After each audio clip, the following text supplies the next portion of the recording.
उत्तर प्रदेश के छोटे से गांव बस्ती में रहने वाली लड़की रीना बचपन से ही अलग थी। गांव की अन्य लड़कियां जहां गुड़ियों से खेलती, रीना मिट्टी पर खींचकर घरों और इमारतों के नक्शे बनाती।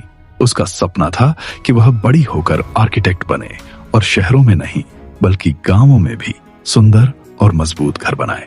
लेकिन गांव का माहौल अलग था। लोगों का मानना था कि लड़कियों का काम सिर्फ घर संभालना है, पढ़ लिख कर करियर बनाना नहीं।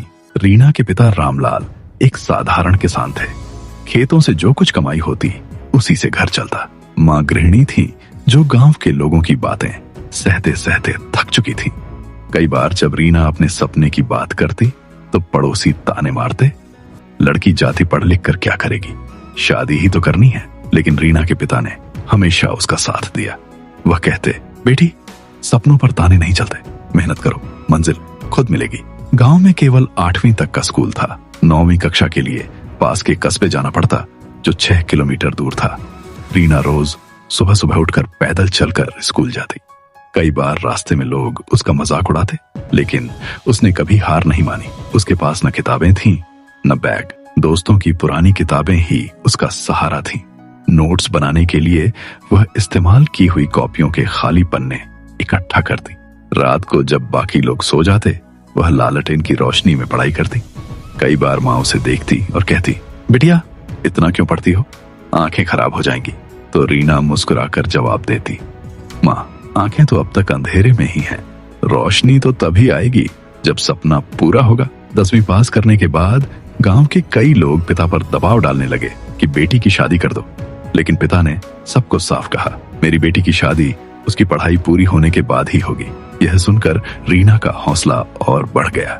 उसने 12वीं में अच्छे अंक हासिल किए और कस्बे के कॉलेज में दाखिला लिया। कॉलेज में पढ़ाई के दौरान रीना ने महसूस किया कि आर्किटेक्चर की पढ़ाई के लिए बड़े शहर जाना होगा और इसके लिए बहुत पैसे लगेंगे।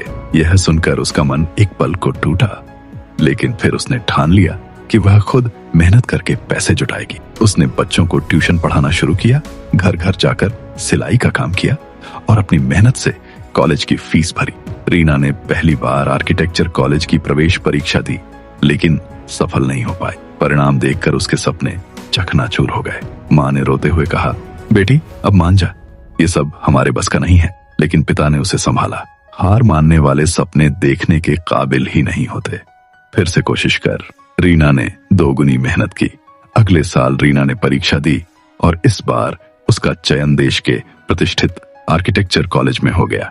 गांव में यह खबर आग की तरह फैल गई। वही लोग जो उसके सपनों पर हंसते थे अब तारीफ करने लगे।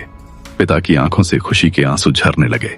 उन्होंने कहा, बेटी तूने साबित कर दिया कि सपनों के आगे हालात की कोई औकात नहीं। रीना ने पढ़ाई पूरी की और बड़े शहरों की बजाय अपने गांव लौट आई। उसने गांव में पहला मॉडर्न स्कूल बिल्डिंग डिजाइन किया। इसके बाद गांव में सस्ती और टिकाऊ मकान बनाने की शुरुआत की। धीरे धीरे रीना पूरे जिले में मशहूर हो गई। सरकार ने भी उसके काम की सराहना की और उसे पुरस्कार दिया। जब पत्रकारों ने रीना से उसकी सफलता का राज पूछा तो उसने कहा, गरीबी और समाज की सोच सिर्फ दीवारें हैं। मेहनत, लगन और सही सोच से कोई भी दीवार टूट सकती है। अगर सपनों को सच करना है तो बस उन्हें जीना होगा।